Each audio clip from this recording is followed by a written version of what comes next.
হাসান মাহমুদ বাংলাদেশকে যেভাবে দুর্দান্ত একটা সূচনা এনে দিয়েছিলেন, এটাকে কিন্তু আমরা বলতে পারি যে টেস্ট ক্রিকেটে বাংলাদেশের স্বপ্নের মতোই শুরু। এবং হাসান তার ছোট্ট টেস্ট ক্যারিয়ারে তিনি খুব বেশি কিন্তু টেস্ট ম্যাচ খেলার সুযোগ পাননি। যে কয়টা তিনি ম্যাচ খেলেছেন এখন পর্যন্ত, নিঃসন্দেহে বলবো ভারতের বিপক্ষে তিনি যে বোলিংটা করেছেন এবং যে উইকেটগুলো নিয়েছেন, তার ক্যারিয়ারে অন্যতম সেরা একটা টেস্ট ম্যাচ বলেই কিন্তু বিবেচিত হবে। এবং তার উইকেটগুলো যদি আমরা দেখে থাকি, রোহিত শর্মা, বিরাট কোহলি, শুভমান গিল, ঋষভ পান্তের মতো গুরুত্বপূর্ণ ভারতের টপ অর্ডারের 4টা তিনি উইকেট নিয়েছেন। মানে ভাবা যায় যে যারা হচ্ছে ভারতের ব্যাটিং স্তম্ভ, ব্যাটিং মেরুদণ্ড এবং এত বড় মাপের ব্যাটসম্যান, অর্থাৎ এইসব বড় মাপের অভিজ্ঞ ব্যাটসম্যানরা হাসানের মতো একটা অনভিজ্ঞ পেসারের সামনে তারা কিন্তু আত্মসমর্পণ করেছেন, বা তারা কিন্তু হাসানের বলটা খেলতে পারেননি, হাসানের কাছে পরাস্ত হয়েছেন। সো হাসান চেন্নাই টেস্টের প্রথম দিনের শুরুতে যে বাংলাদেশকে স্বপ্নের একটা শুরু এনে দিয়েছিলেন, এইটা বাংলাদেশের টেস্ট ক্রিকেট ইতিহাসে হাসানের এই বোলিং পারফরমেন্সটা যেমন অনেক দিন বা স্বর্ণাক্ষরে লিপিবদ্ধ থাকবে, ঠিক তেমনভাবে কিন্তু হাসানও এই চেন্নাই টেস্টের প্রথম দিনের ইতিহাস বা এই কথাটা, তিনি যে রূপকথা রচনা করেছিলেন আজকে, সেটা তিনি কিন্তু কখনোই ভুলতে পারবেন না, ভোলার মতো আসলে না।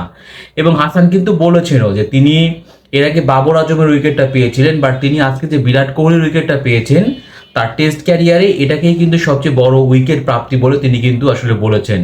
মানে না বলে কোনো উপায় নেই, কারণ প্রত্যেকটা বলারেরই কিন্তু স্বপ্ন থাকে বিরাট কোহলি, রোহিত শর্মার মতো ব্যাটসম্যানের উইকেট তুলে নেওয়া।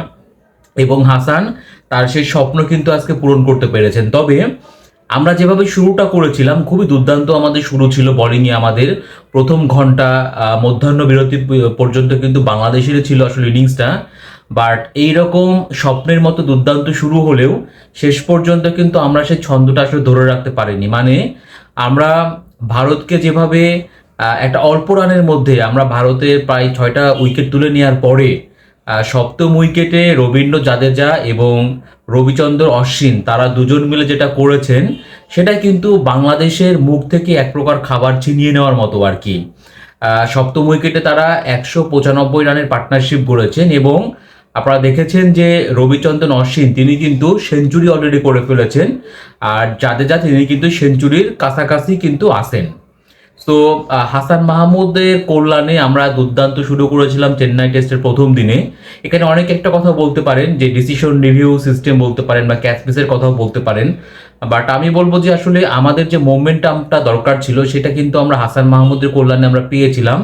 বাট আমরা শুরুর দিকে যেভাবে তাদেরকে চাপে রাখতে পেরেছিলাম, পরে সে চাপটা রাখতে পারেনি এবং আরও মানে ভালোভাবে বললে পারে সে চাপটাকে জয় করেছেন রবিচন্দ্রন অশ্বিন এবং রবীন্দ্র জাদেজা।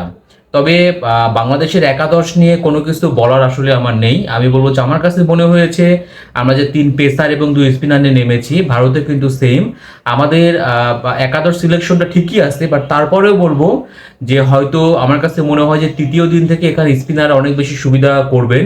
সেই দিক বিবেচনা করে হয়তো আমি বলবো যে একজন পেসার বাংলাদেশ কম খেলে যদি আমরা তাইজুলকে একাদশে রাখতাম, তাহলে পরে আমাদের হয়তো আরো ভালো হতে পারতো।